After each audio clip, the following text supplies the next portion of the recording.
he surrendered his revolver to the Indian army. And after this victory, Mrs. Indira Gandhi was praised everywhere, and none other than the leader of opposition of that time, Atal Bihari Vajpayee, gave her the title of Joan of Arc of India, that she is the Joan of Arc of India. Now you say that how circumstances make a prime minister a successful prime minister. The way in which she dealt with the situation. She became the hero of India again. And during her time, our relations with America were strained relations. Then what she did to prove a point with America, she signed a 10-year treaty of peace and cooperation with the erstwhile USSR. That okay, if you are not there with us, we have got another partner. So, and Mrs. Indira Gandhi used to come in the cabinet meetings.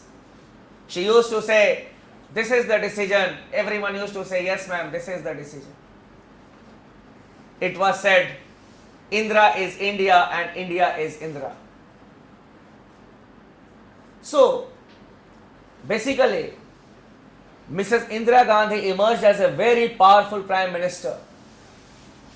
Rajiv Gandhi also was a powerful prime minister, but it was because of the majority that his party was enjoying in the Lok Sabha. And the present prime minister, I feel, may also emerge as a very powerful prime minister because of his personality, because I don't feel that there is another, we can say, second line of leadership now in BJP for the next 10-15 years. So, this prime minister, because of the majority that it has got in the Lok Sabha, obviously that is the reason, but as it has got no majority in the Rajya Sabha, we can not think that he will be a very powerful prime minister, but people feel that he is a very powerful prime minister because of the speeches that he gives, because of his speeches. But in reality, if you say, then obviously when we talk about the policies also, none of the policies have been implemented till date except Jan Dhan Yojana and the other things, which are not concrete policies. The foreign direct investment policy, no doubt it has been announced, but till date, no projects has been undertaken till date. So announcements have been done, but at the ground level, we have not seen the implementation till date. That is one of the criticisms which has been leveled against the government of the day. Apart from it, the government was on a back foot in the case of the land acquisition bill, because the opposition forced the government to withdraw the ordinance. So basically, at the upper level, when you see the speeches, oh, he is a very powerful prime minister, he can speak, but when at work, obviously more things are to be expected from the prime minister who has got a majority. So whatever it is, I feel that it may be the expectation of the people, but whatever it is, the economy has not started working in a better way under the present government. But let us see what happens, but as an individual within the party, the prime minister has emerged as a powerful person within the party. When Dr. Manmohan Singh's government was there, we used to discuss the role of the prime minister in coalition politics. Has the role of the prime minister declined in the era of coalition politics? But again, obviously we cannot say that we have entered the era of one party system again. We cannot say so, because no doubt the BJP has got majority, but still it is an NDA which is in the government. And in many of the states, what we see, that the regional political parties are very strong. If we talk about the states like West Bengal, the state like Odisha, then we have got Tamil Nadu, we have got Andhra Pradesh, Telangana, many states are there where we have got the regional political parties who are still dominant. And still we cannot say that we have come back to the era of one party dominant system. Still we are in an era of multi-party system. No doubt one party has got a majority in the Lok Sabha. Coming to the next executive officer that we need to discuss, it is the Attorney General of India.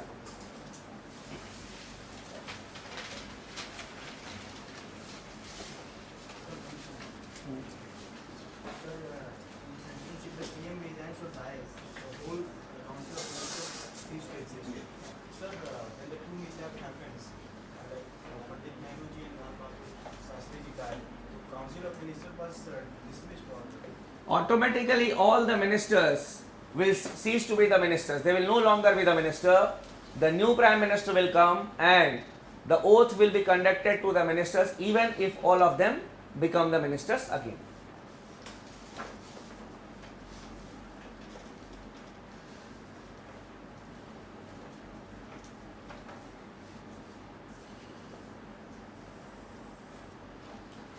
Attorney General of India.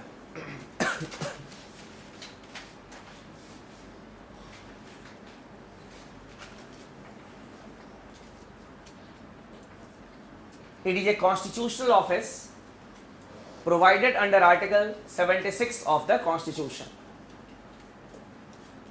It is a constitutional office provided under Article 76 of the Constitution.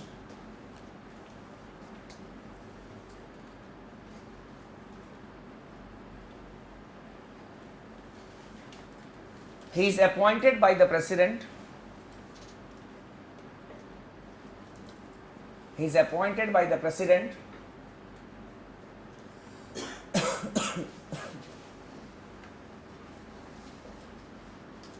appointed by the President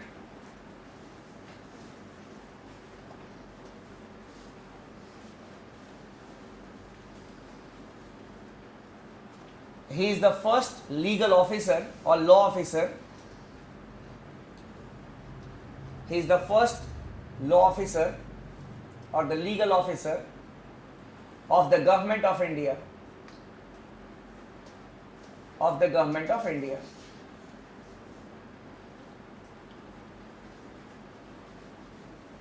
He must be qualified. He must be qualified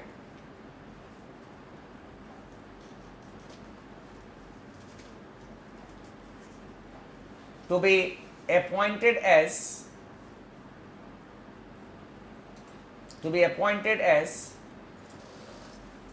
a judge of Supreme Court.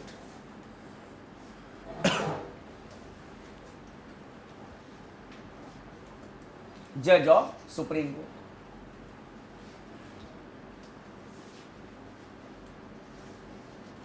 He is a political appointee. He is a political appointee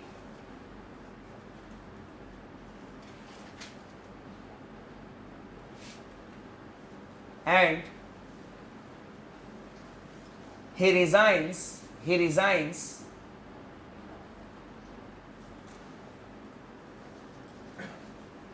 as soon as a new government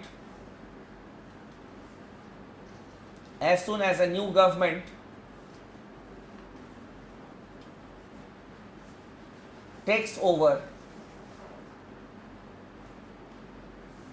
A new government takes over.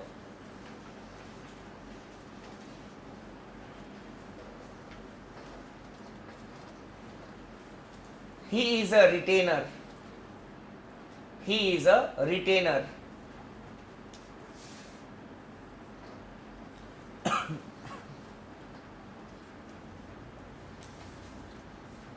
That is, his salary is not fixed. That is, his salary is not fixed.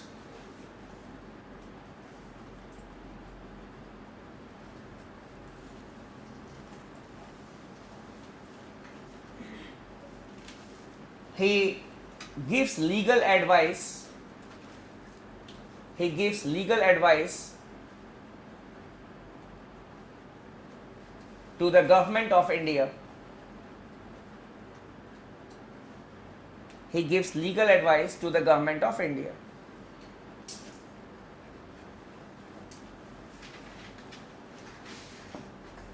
Now, what we have written here, basically in the layman's term, Attorney General of India is the lawyer or advocate of the government of India.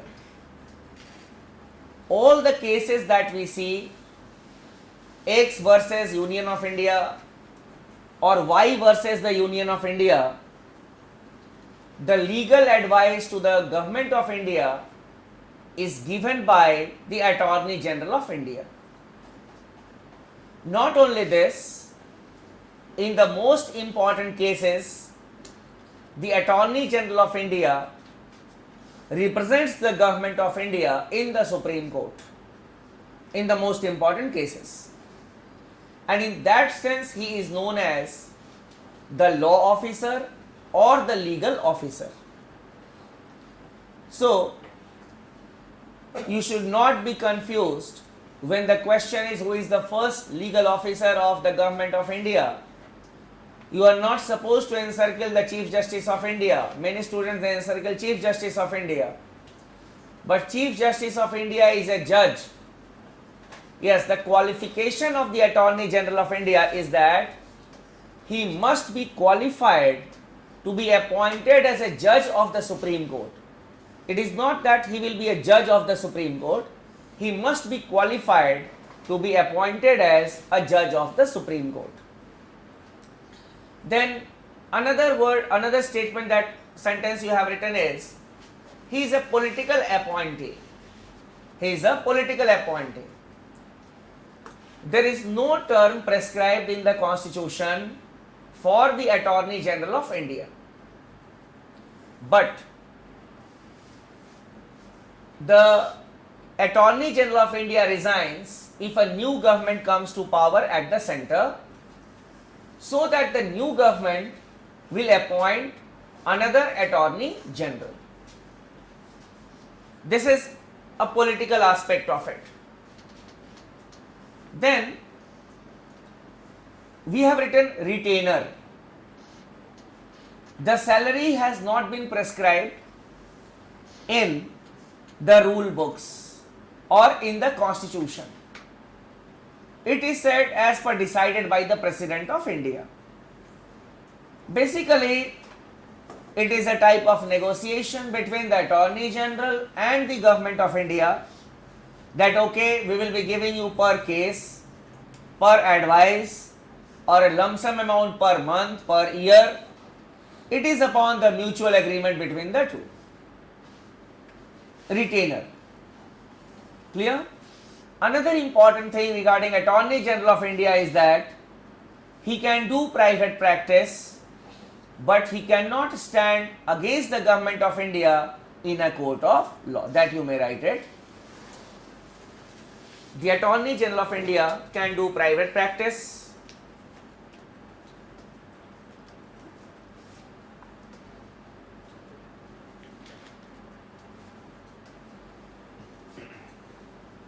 but he cannot stand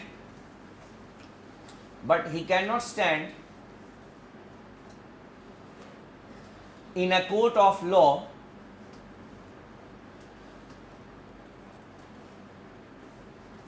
against the Government of India. Against the Government of India. There are two special powers of the Attorney General of India. The first one, you may write it, special powers of Attorney General.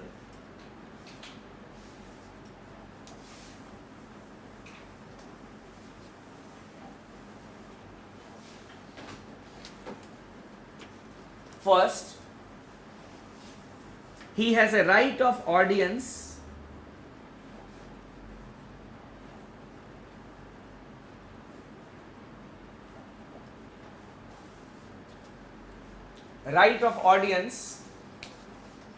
in all the courts in the country. He has the right of audience in all the courts in the country.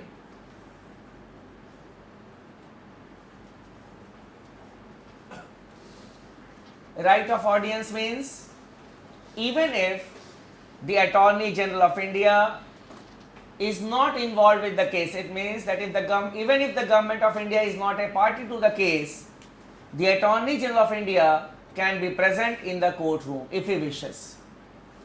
In many of the cases, the trial is held under the camera and even the parties do not come except the lawyers.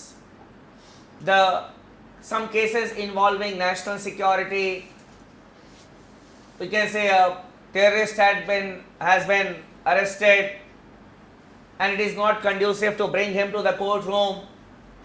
But even in those type of cases, if the Attorney General wishes, he can be present in the courtroom. That is the right of audience. And secondly, he can take part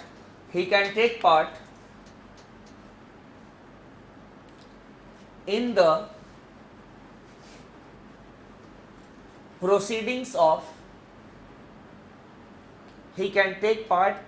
proceedings of the parliament without the right to vote.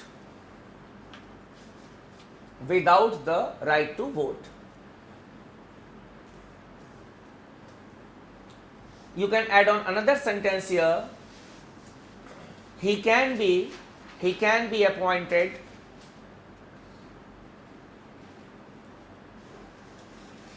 as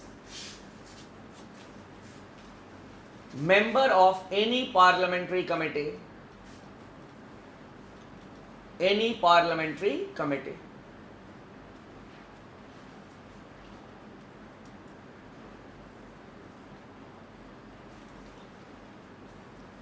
In the bracket you can write Article 88.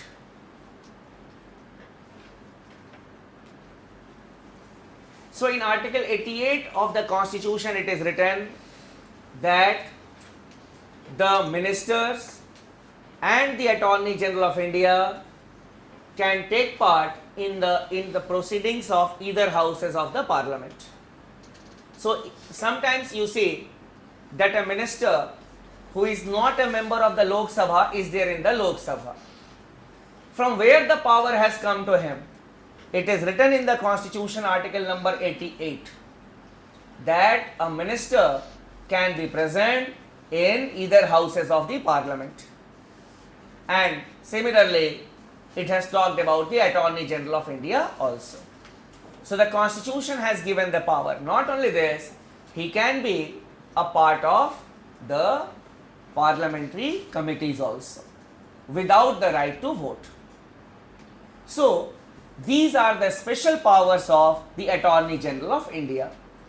Every alternate year you can expect a question in the prelims examination on the Attorney General of India. The Attorney General of India is a single person and it is not possible on the part of that person to go and represent the Government of India in all the cases. There can be 5 or 6 cases daily in the High Court against the Government of India, in the Supreme Court against the Union of India. So it is not possible for the Attorney General to move from court to court, from chamber to chamber and represent the Government of India. And that is why he is assisted by Solicitor Generals and additional Solicitor Generals.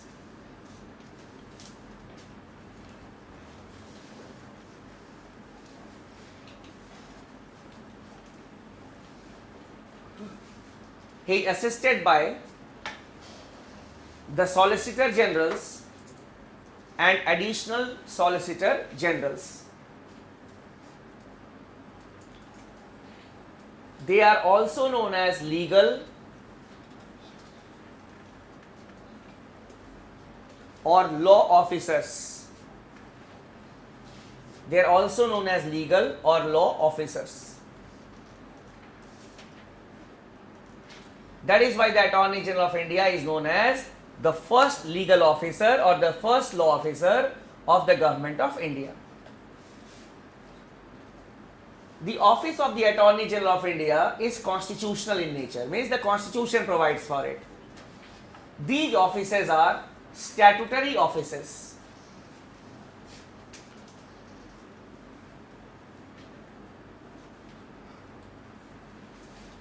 Statutory office. It means created by an act of the Parliament.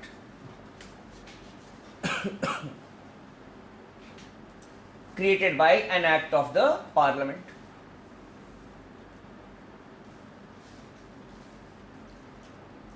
The Attorney General of India is appointed by the President. On the other hand, the Solicitor Generals and the Additional Solicitor Generals are appointed by the Ministry of Law and Justice. Appointed by Ministry of Law and Justice.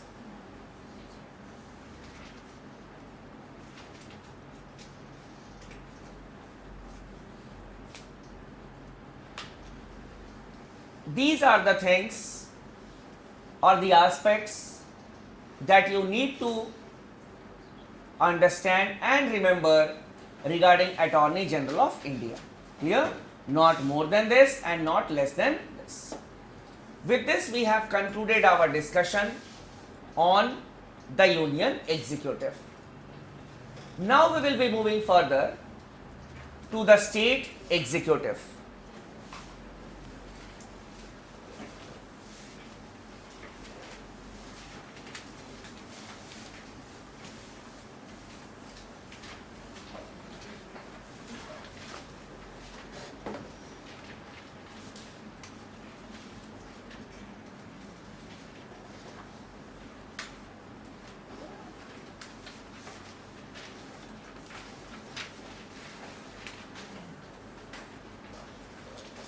State Executive. Who is the head of the State Executive? The Governor.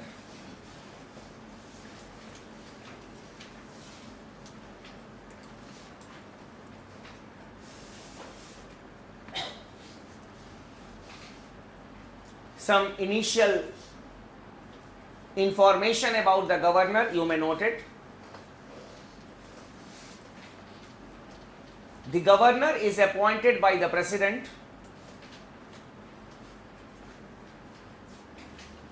Governor is appointed by the President for a term of 5 years. For a term of 5 years.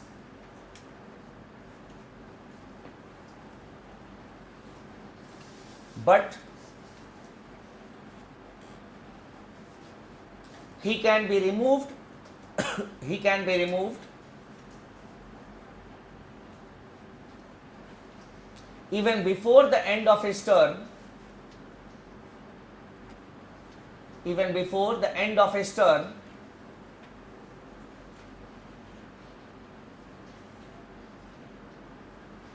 by the President. By the President.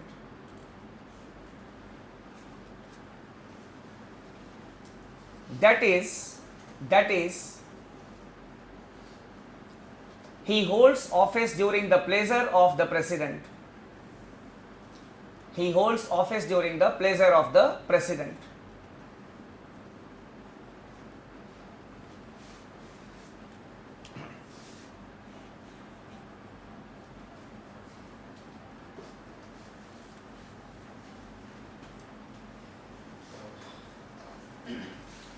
It is known as doctrine of pleasure. Means no grounds have been mentioned. That is, on what ground the governor can be removed. He holds office during the pleasure of the President of India. That is doctrine of pleasure.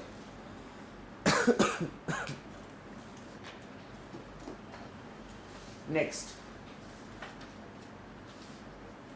a person can be appointed as governor of more than one state. A person can be appointed as governor of more than one state.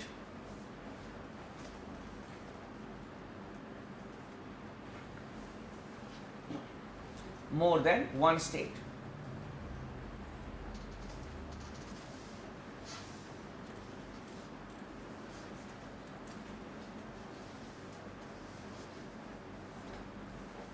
If a person acts as governor of more than one state,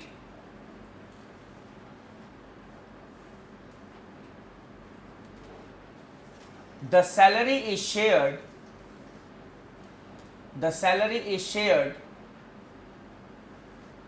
among the states.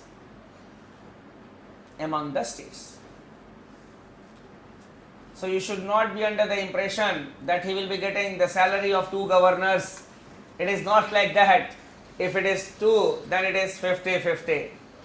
And only in some exceptional cases, for example, if the governor of a state has resigned, then the governor of the neighboring state is asked to act, we can say, as the governor of that state also. So in such type of circumstances, a person can be asked to discharge the responsibilities of the governors of more than one state. The age requirement is also there, that is, the person must not be less than 35 years of age. Now coming to the powers and functions of the governor. Sir, Yes. what is the meaning of the pleasure of the president? That is, no grounds have been mentioned in the constitution. So it all depends on the president.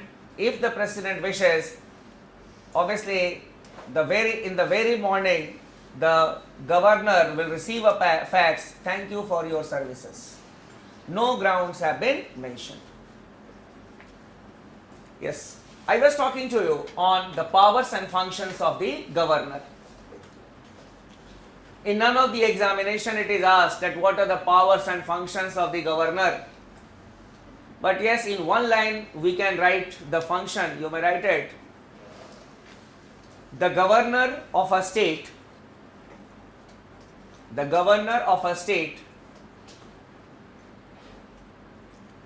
enjoys all the functions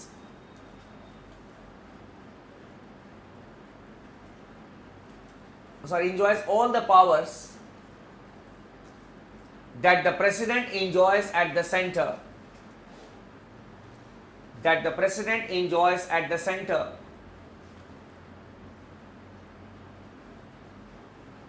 Except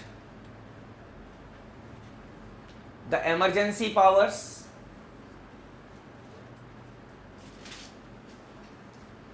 military powers, and diplomatic powers. So what does it mean? It means that the governor enjoys the legislative powers, executive powers, and the judicial powers, but in relation to the state executive, state legislature, and we can say the state judiciary. The same powers. For example, at the central level we had discussed that the president has the power of appointment and removal. At the state level also, all the administrative work of the state government is carried on in the name of the governor, and the governor appoints and removes all the state officials. Apart from it, when we talk about the legislative functions, all the powers that the president enjoys at the central level in relation to the central legislature, those powers are enjoyed by the governor at the state level, and then the judicial powers. But here coming to the question that can be asked in the examination. The president as well as the governor both have got the ordinance making power.